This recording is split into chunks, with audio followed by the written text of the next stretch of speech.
So we are here in Penn Station, more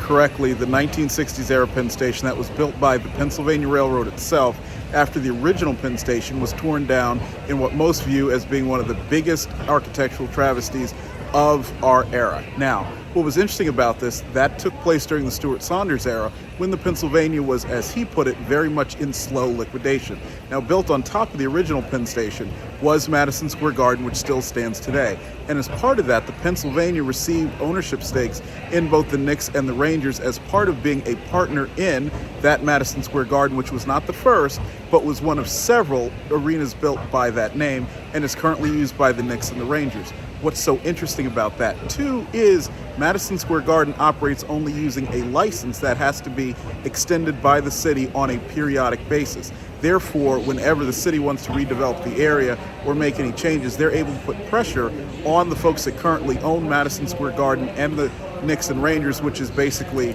the Dolan family,